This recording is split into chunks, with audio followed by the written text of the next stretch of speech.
Forgot to Maybe I could record. maybe I could It. interview people about their experience with Yeah, collective effervescence. that'd be great. Yeah, what is the group feeling? Yeah. That'd be what is the group feeling? Yeah, doing the group felt the experience. So you're kind of like addressing holistic empathy, Hmm. right? Because you have like just interpersonal, one person listening. Well, oh, that felt pretty good, but what does it feel like in the group?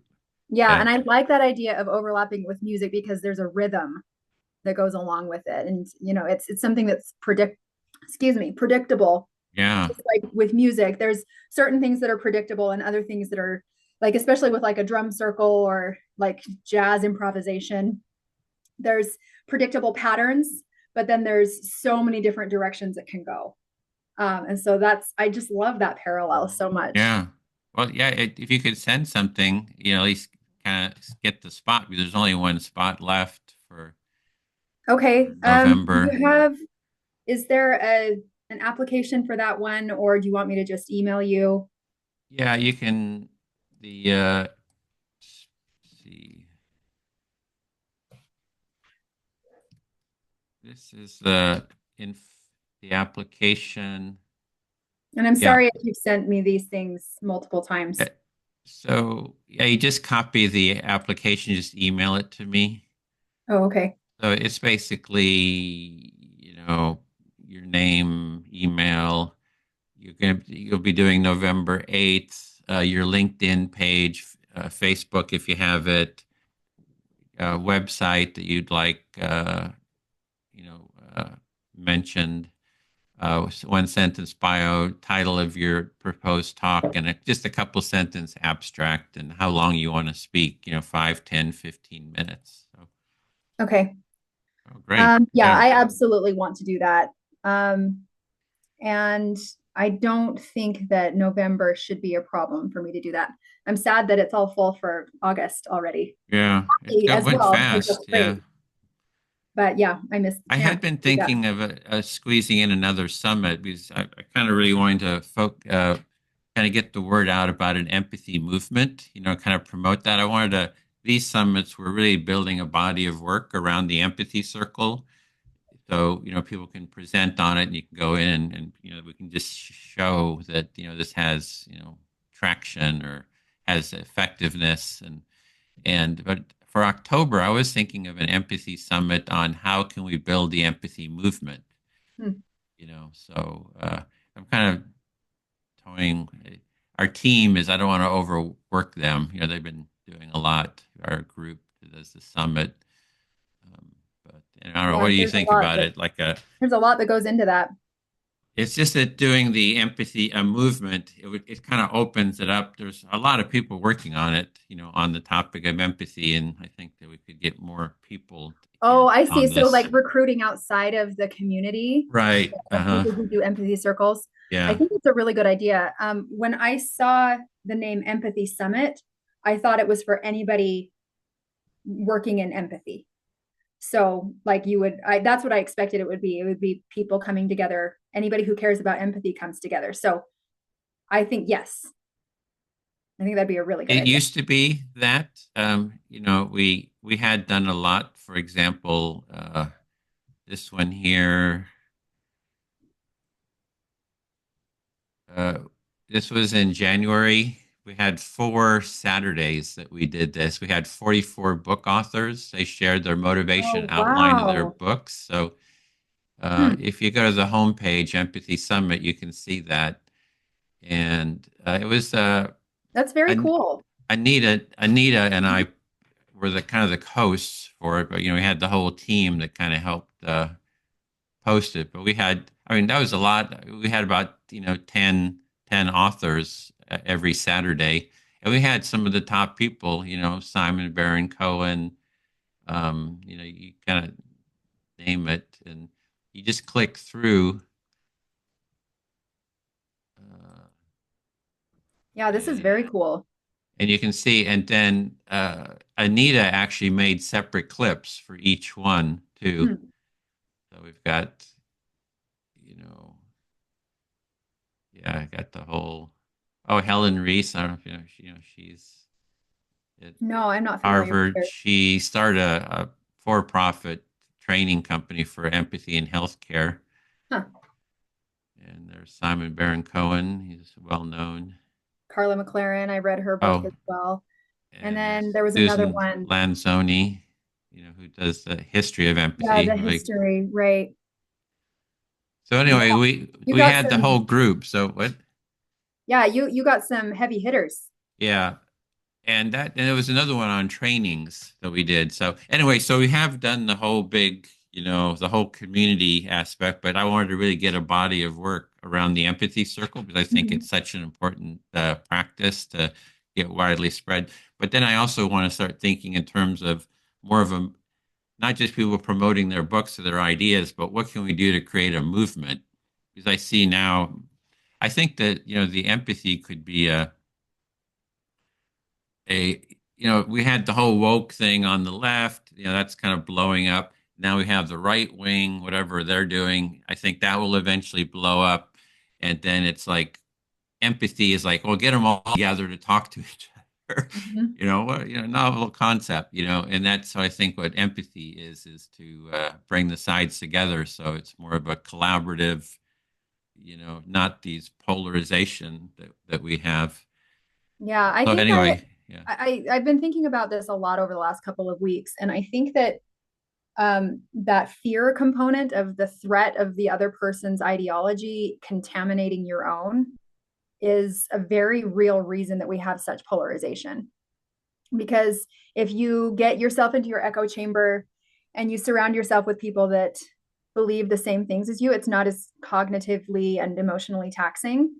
And so it's really attractive, right? Like to just stay with people who make it easy. And Mhm. so opening yourself up to the other side is a threat. And so that's why we don't do it. I think Even it's also because it's kind of scary that you're not going to be heard because the conservatives always complain about not being heard in a liberal group, and I see that too. A conservative comes into a group, and it's this subtle energy of they're kind of like excluded, but it goes the other way around too. So they kind of exclude each other, and with the empathy circle, everybody feels heard. Is the thing. So they know that they know they're going to have a voice. Not everybody's going to agree with you, but at least you're going to be heard, and your voice is going to be there in that group energy that you're talking about, right? That, oh, my voice will be part of that group energy. So, yeah. and in terms of I have seen that with the empathy tent that really really extreme like Christian groups, they didn't want to talk to me because I was like Satan, gonna convert. I was gonna challenge their views. So they wanted to keep that. And the same thing on the left too. You see that in with Antifa and Mhm. that group too. They get really, insular and they yeah. So anyway, I Yeah, so see I that. love that what you do is you have those shirts that say we listen, right? I love that so much because that speaks to their need, like we were talking about last week, trying to meet people where they are and fill the need that they have, and then help them to understand why we're doing what we're doing and help them to do the same thing in the future.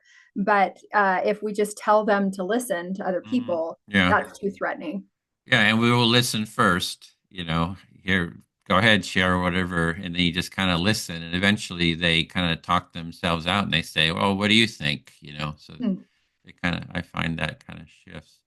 But it's how do we I'd like to get all those people thinking of a movement more, but actual steps on how do we create a movement. So anyway, that's kind of what some of my thinking Well, on I that. applaud you for having high goals with this, because too many people just get jaded and give up with anything that is has the potential to do a lot of good in the world. And so the fact that Yeah. you're still going and still like wanting to bring different groups together to engage in this, I think is so commendable. Well, it's interactions like ours, where we're actually doing something positive and constructive that kind of gives me energy, and Lou was actually mentioning it in the meeting, says, it really warms my heart being, part of this group because he's sort of he says, idealistic, practical person, and this kind Hmm. of fits that. It's a practical. There's a practicality to it. Not it's not some abstract idealism. And I think what we're doing here, with getting a definition, together is core. Kind of getting away from the whole affective, cognitive, empathy framework, which I just find is just not very effective in adding the relational part. So I think this is can really, give a good practical grounding. So I guess what do we do next with our what's the what can we do to be effective, efficient? Yeah. Okay. So do we want to look at your to-do list items that you Okay. have on the website? And also, while you're pulling that up, I have to hop off for another meeting at noon, which is Okay. 11 your time. So we've got about 40 minutes before I'm going to need to hop off. So I apologize for that. Okay.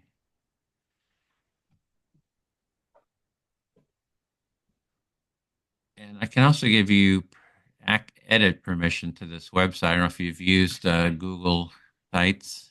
Yeah, I have. Okay. Yeah, And I it's wonder if pretty. maybe you have given me that. I know you sent it to me, and I have a memory of seeing Oh, some yeah, for editing.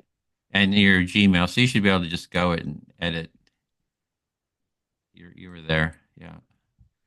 Okay, so it's the defining empathy one, is that right? Yeah. Definingempathy.com.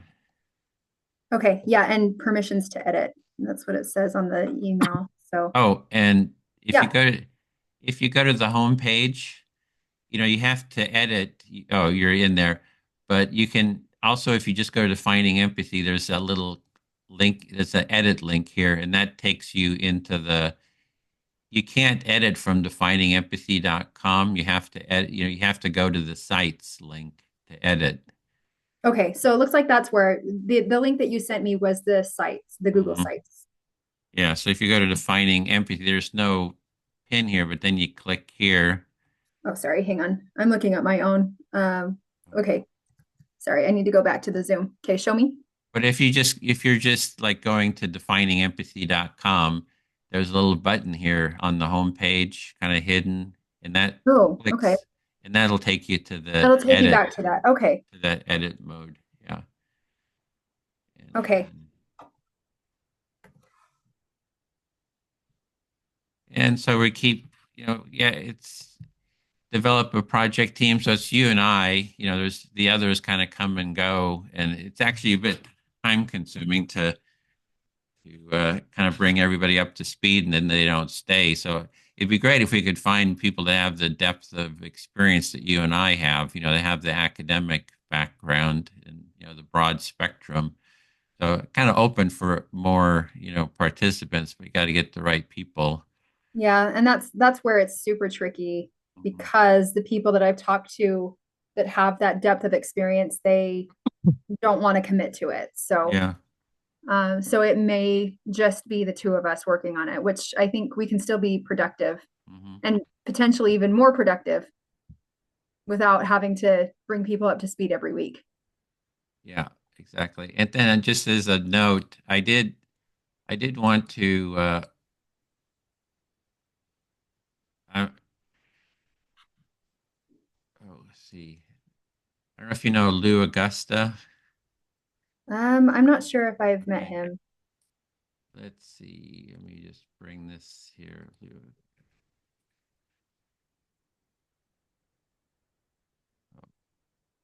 Is Lou on your board? No, that's another Lou. Oh, Uh, okay. but this is if you go to Lou Augusta Empathy. I mean, he has written so many books on empathy. He's got a big website. He's just Hmm. very academic, though. Hmm. I'm surprised that I haven't run across his work. That surprises me. And anyway, I did just have that. I just did a discussion with him, and yesterday I think it was, and I did. Here's the video, and and I did kind of run by the the model with him. So we had a discussion. So what I'm doing is the people that all those authors that I mentioned, kind of slowly having like dialogues with them as time permits, and then showing them the model and then getting their feedback, Hmm. which was one of the. Let me see if I got so many windows open.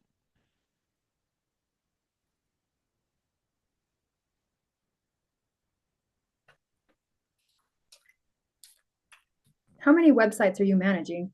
It's a lot. I use sites for just document. So I just if I have a project, I just create a Google site for it because it's easy to organize. So I have a lot. Yeah, that's great. Okay, to do. Okay, so that's our project team. We're open for more people if we can find the right ones who are knowledgeable.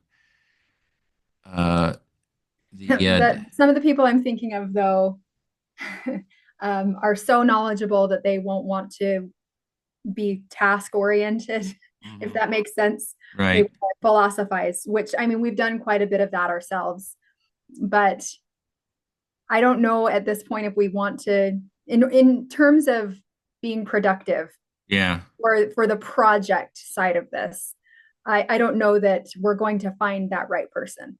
yeah. That I guess that's the other knowledgeable and task-oriented Uh-huh. production. Yeah. Uh-huh.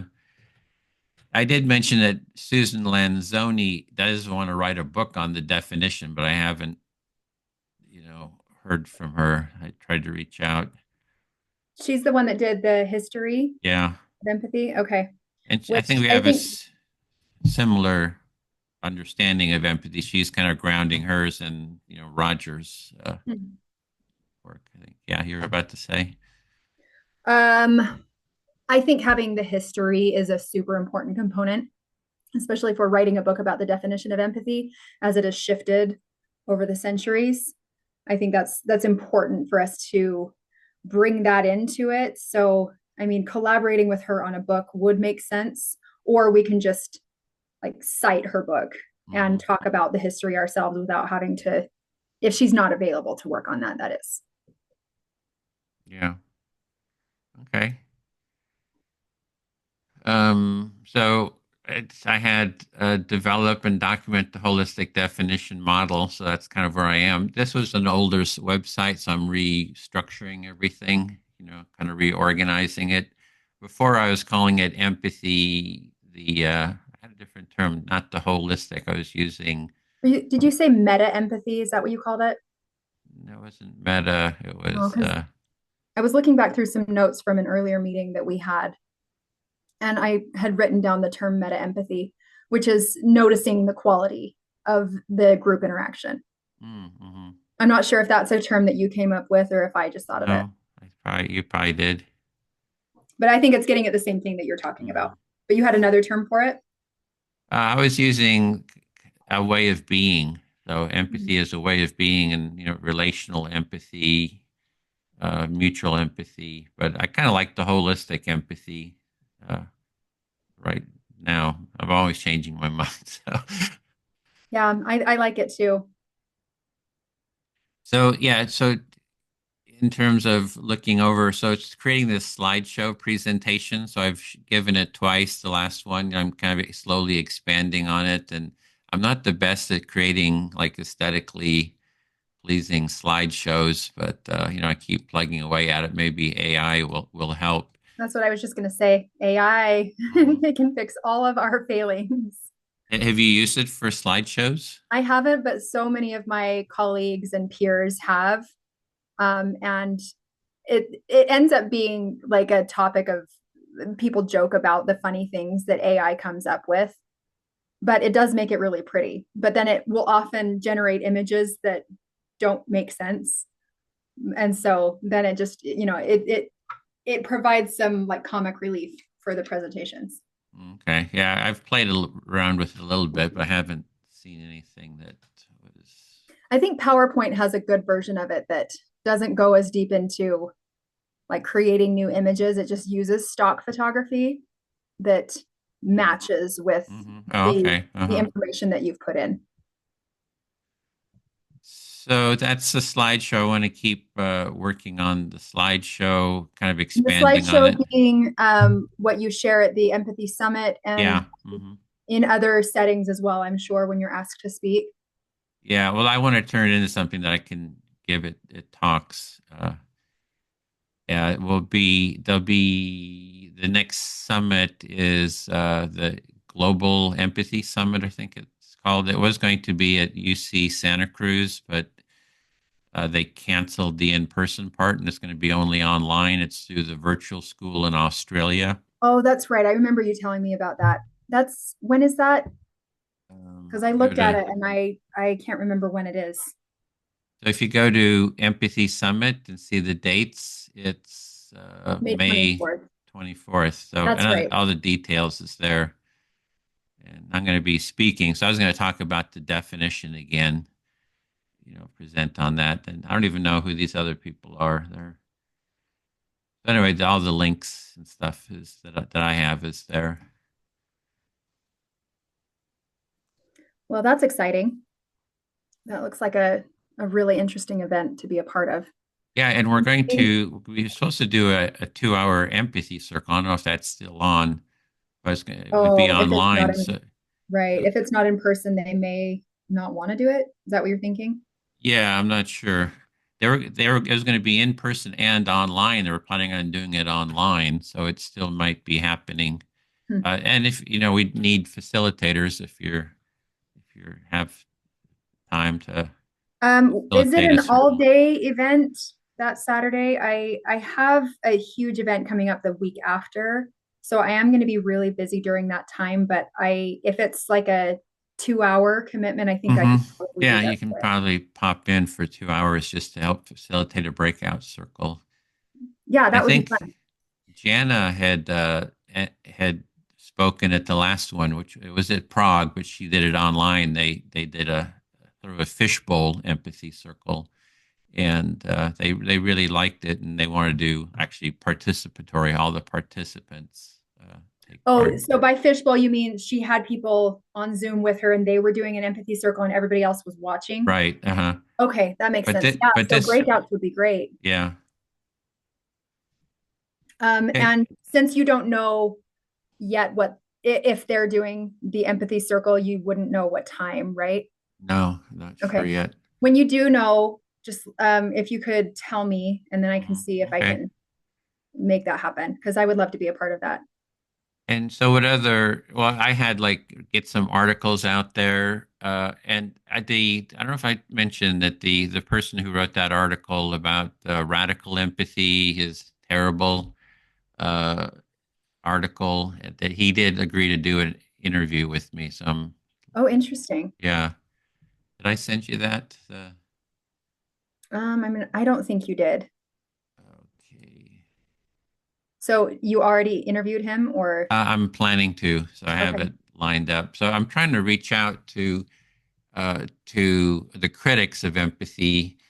And I did send him the presentation about the definition because I think most of the problem is we're just defining things differently. So it's really helpful to have the model say, this is, what I'm calling empathy, and how does your, criticism of empathy, fit that model.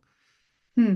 And his criticism, let's see, I could dig it up, Kevin, empathy. Yeah. And it was in the Chicago Tribune, and I'll put that in the chat here if you want to. Is he? What's his background? He's a professor, I think, there on radicalization. Oh, okay. And so That's he's interesting. blaming empathy for radicalization. He's saying, oh, Hmm. the He radical must be groups. talking about like empathy for your in group and lack of empathy for your out group, is what that sounds like. Yeah, and I think it's also the uh, oppressed sort of model, Right. oppressor victim. So we're talking about, yeah, and and you're saying, oh, there's all these oppressed people, and it's your empathy for the oppressed. You have to join our group, and we have to battle the oppressors, versus kind of the empathy circle model is, well, you bring everybody together and have everybody hear each other out, Mhm. uh, approach. And Yeah. what he actually, I would say, actually, what he's calling, that model is actually a empathy deficit because it's not everybody empathizing with everyone else. Yeah, it's again that one-sided empathy that yes, that is detrimental. I think we can agree with all of the naysayers on that front. Yeah. And we can still be advocates of holistic empathy Hmm. because it's two different things that we're talking about. And what else are you thinking? Like we have articles, a workshop, I'm looking at a book eventually. Those are some of the things I'm looking at for, deliverables or whatever you want to call it. Just folding it into the timeline that I have for different. I mean, I'm writing a bunch of articles, but they're not articles for the newspaper, right? They're academic articles. And so um, I have the thing that's really tricky about academia that I'm coming to understand, and I don't like this.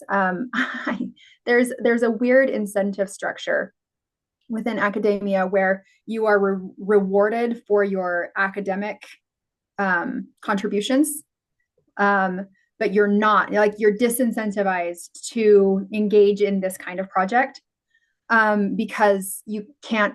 I mean, yes, you can put it on your CV, but nobody cares. Like, once you get on a tenure track, they basically say stop doing any of this, and so they really say this about graduate school as well. Don't engage in like outward facing work. You Hmm. just write to the academic audience only, which is really why I don't know that I'm going to stay in academia because I don't agree with that.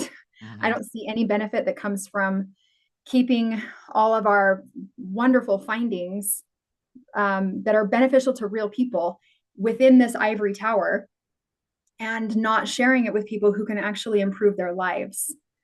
And so that's when I look at like my availability to really deep dive into these projects. Like I tend to not be realistic with what I can do, and then I overcommit to things and then under deliver. So I still want to be involved in this. I just want to be like realistic about a timeline for it, like with all of the other responsibilities that are on my plate specifically that are going to lead toward graduation. And what are Um, those projects that you're lead towards graduation? so I What's the mean, scope? specifically, my dissertation, like I have a thesis that I have to turn in in December, and then my dissertation, and then the research with my mentor, like I have to give 15 hours a week to her lab specifically. So that's like not even working on my research. And there's some overlap, but there's not enough overlap that it like counts toward my own research, if that makes sense. And so, and then I have the projects with just a few different people that I'm collaborating with. And so, with each one of them, like we just need to sit down and talk about expectations and timelines. Um, what I'd love to do is just quit all of it and just do this, to be quite honest. But then I won't get a PhD out of that. Um, so, what kind of timeline do you have in mind for each of these? Like, if maybe we could set deadlines for ourselves, then we can start to like work backwards from that and see how many steps are there leading up to each of those, and how realistic is the deadline. I'm kind of like I just kind of plot along, as time allows. Mm-hmm. So I don't set like firm deadlines. I like to do what I feel excited about, and sometimes it kind of shifts. If I go with my energy, I feel like I'm more productive, and I'm feeling pretty excited about the definitions, Mm-hmm. and so. I see the definitions as sort of core to to what I want to work on, sort of ongoing. And Me too. I just think it's so important. It's sort of like the foundation. I think that it's it's kind of like the foundation you can build on, right? And so it's just I want to keep building on this basic foundation. So I don't have a clear, I just keep chipping away at it. And Okay. And like if there are specific portions of projects that you want to like delegate to me and say, hey, let's have this done by the end of the summer. And then we like put it together and see what comes out of it. That's one way we could do it. I like that it doesn't have a clear timeline, but I also don't want to disappoint you mhm. if the lack of timeline means that I prioritize other projects. Yeah, Is well, I that appreciate the discussion. It's helpful to have someone to talk to, that's knowledgeable like you are, and so that's helpful. And we have, captured all of our discussions.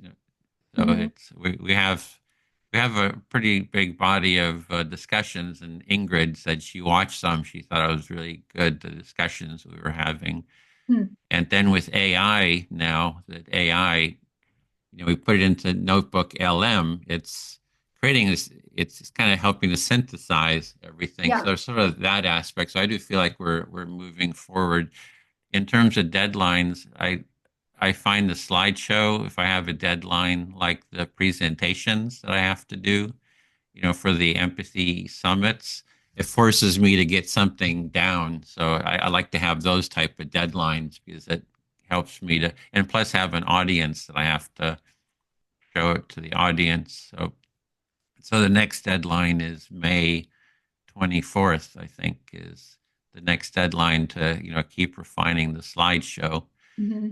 Um, And would you like my help with yeah, the slideshow, or is that like, are you going to take from what we've discussed and implement it into there? Like, should we work through it during these meetings, or how would you yeah, like that to see could that be go? the kind of adding to it, like what's needed for the slideshow to add to the slideshow.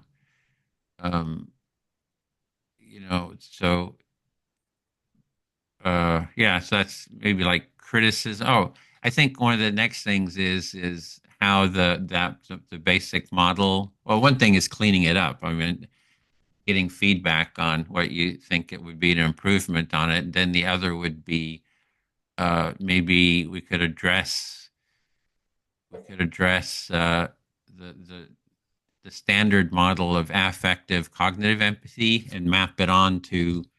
I think that's a big one to map that onto the model because that's the main thing. Or I just see some academics. I think it was basically Paul Ekman and the other person that wrote emotional intelligence.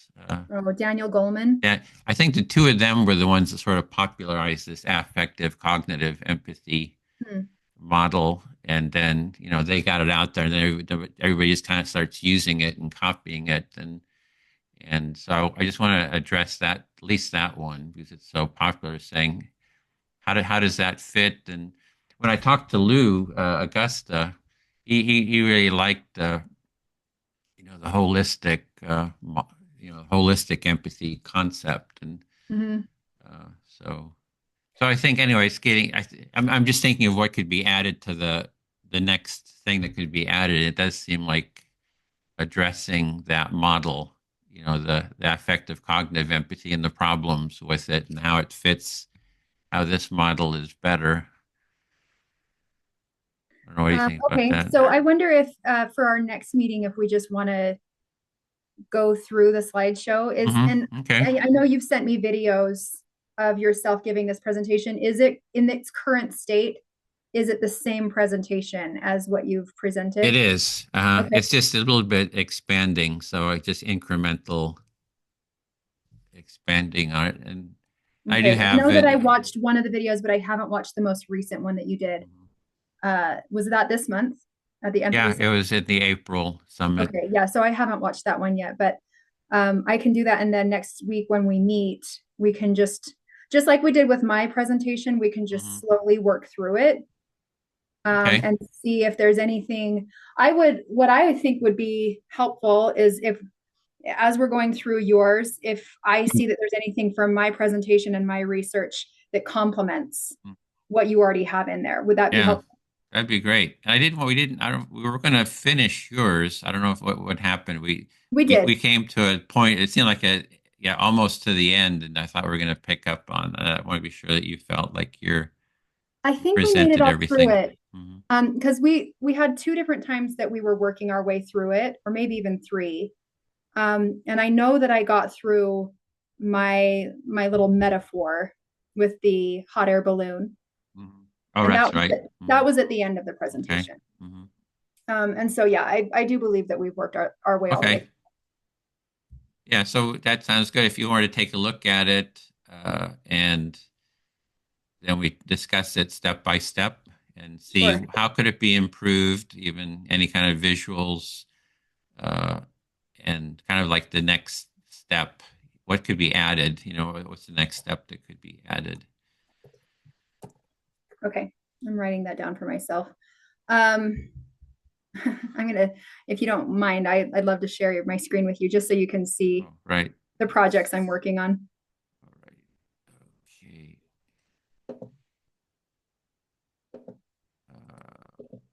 And how, hopefully this can be part of your projects too, that because whatever your research is, you're going to need a good definition, Yes, and oh shoot, I okay. I thought I was going to close it on accident.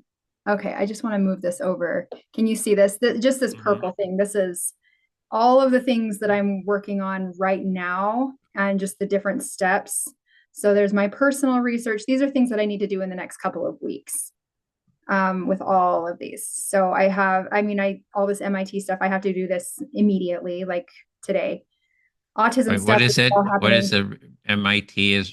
What is that? Oh, so we have a project that we're working on with MIT's business school, and they have a leadership course for their students, like for their MBA students, and they can learn kind of the soft skills involved in leadership.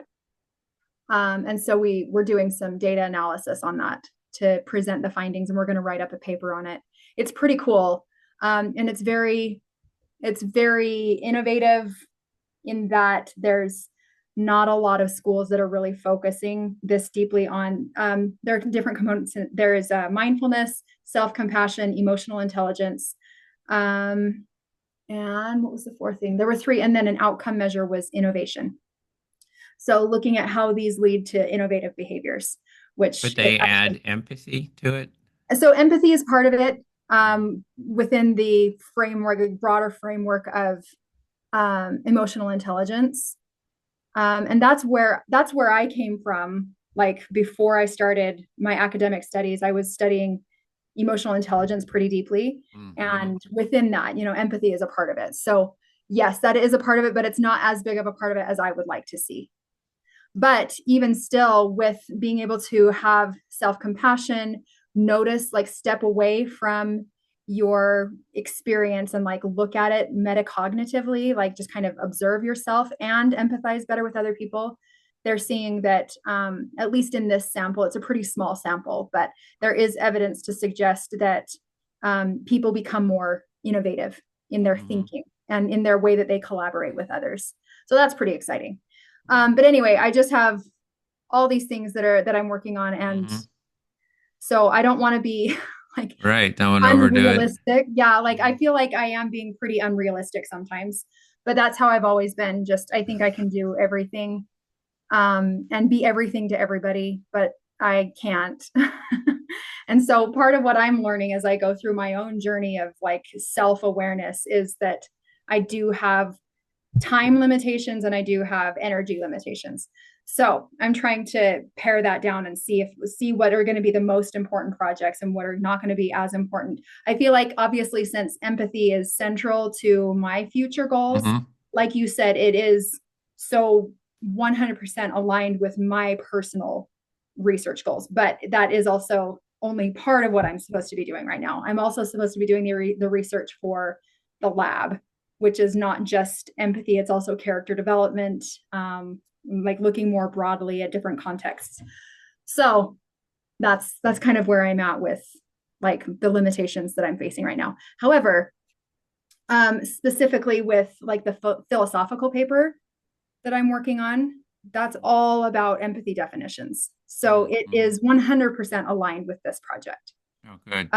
And so then part of me wonders how, and I need to ask some of my mentors about this. Like, where do you draw the line between your academic endeavors and like writing to an academic audience and something that is more outward facing? Because if it's the same information, just packaged differently, then it still seems like it's working toward the same goal. So I don't know. I don't quite know how to navigate There's also that. being a public intellectual. I mean, there's, Yeah, and that's right. actually in the end, that's my goal. Mm, I want to be outward facing and not mm. just stuck in my ivory tower. And really, this philosophy piece is very esoteric. It's very much like getting into Heidegger and Buber and Levinas and like all of these weird words that they made up to represent different philosophical concepts. And the only people who are going to read that paper are other philosophers. And that's not normal people. Not that Did philosophers don't need to learn about empathy as well. But they're did the you only see people who are going to understand it.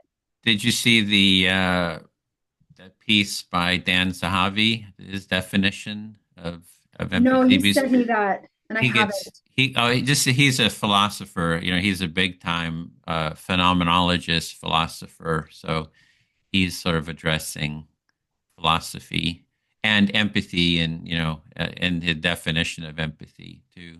I don't Okay, know. It's a good presentation to cool. I think, see. yeah, I think I can probably just find it on YouTube. Did you I interview him? sent Is you. that right? I down. There's a an actual link.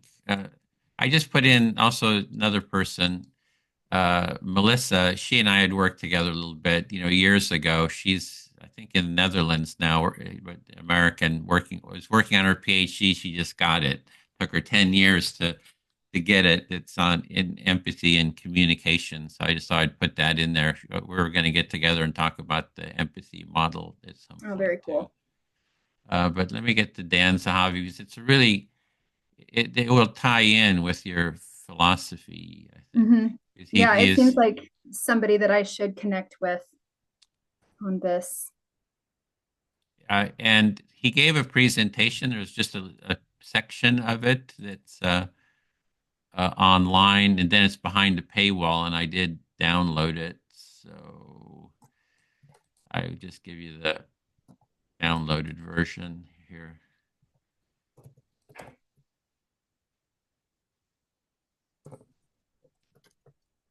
So if you want to just see if you can, if that works for you, it's called the Empathy Trap, Dan Sahavi. If that video pops up for you. Oh, yep, there it is. That's right. I remember you sent this to me, and I had it up for a few days, and then I couldn't remember why I had it up. And yep, there it is. Okay. So I will watch that. I'm going to write that down as well, that I need to do that before next week. Yeah, I was saying you get the phenomenologist point of view too, which I think kind of what Rogers was based on. And that's why I think the philosophical side of it is so important. And I know that this is repetitive. We've talked about this several times, but if we have the wrong underlying philosophy, Mm-hmm.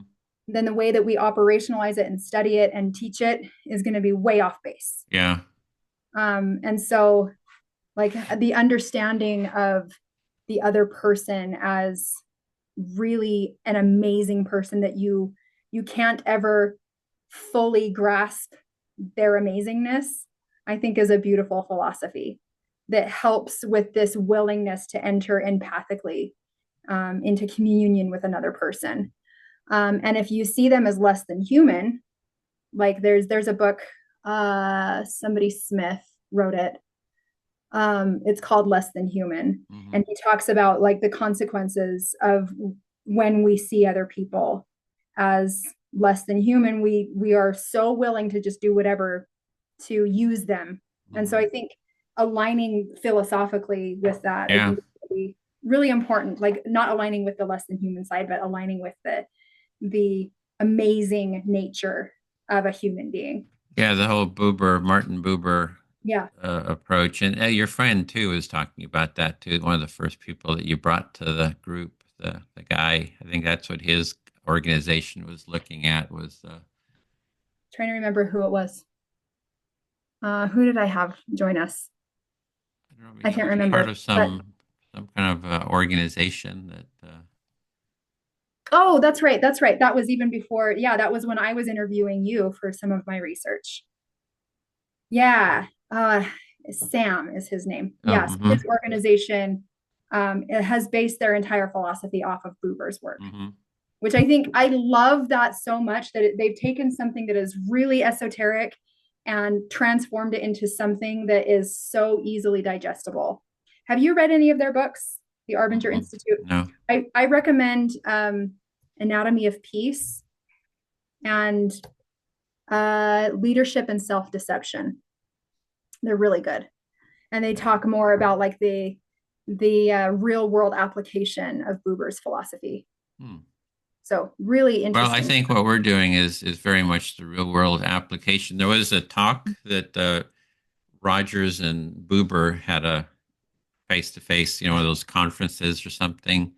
And Buber said, "What you're doing, I don't think we'll ever get to the I thou because he was because Rogers was doing client therapist Mm. framework, Oh, yeah, yeah, yeah. and that And you keeps can't you, ever really get there. yeah, and I agree Never with going to that. be I a think, reciprocal mhm, yeah, and I think relationship. that's what the empathy circle does. It takes it out of the client therapist and puts into the relational, and so it's more, I think, in line with what Buber would his direction. Yeah, I like that. Okay, so before I have to hop off, plan for next week is we're going to work through your Hmm. definition. Sorry, your presentation on definitions. And then it would be helpful to, and I know that following what's alive in you in the way that you work, like where your energy is a very valuable way to go about it.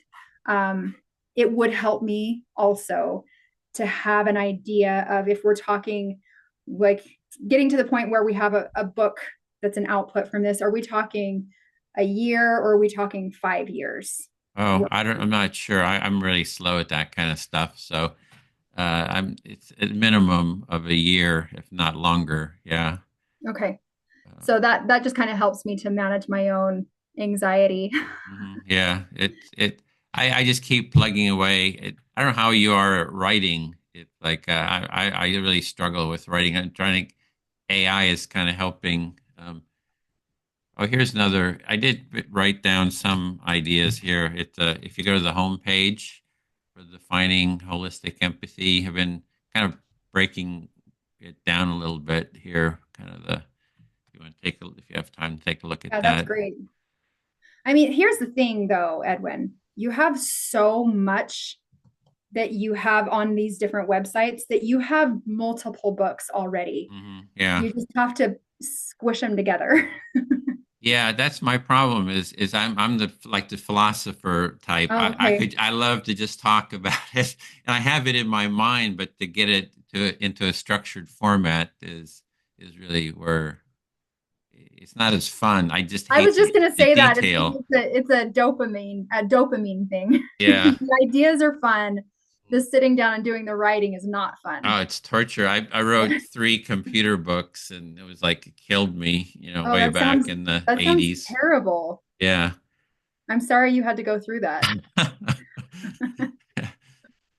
So, Um, oh, and the other thing is to think about a training. I'm yes. thinking that the presentation turns into a training, and then we can actually host the training, and then you kind of can test all the ideas and see how it lands with people. I think that helps with a book. I like that a lot and have it be interactive rather than Yeah. making a presentation, like asking people how they feel about a certain topic, have them engage, maybe even have an empathy circle as part of the training where we're talking about the definitions. I think all of that could be And role actually, playing them, like yeah, I think take it it, role really, play the different things we're talking about. You can yeah, actually and try what it's like to, have a block to empathy, and then see what it's like when you actually get empathy. And yeah, so yeah, I think it's powerful.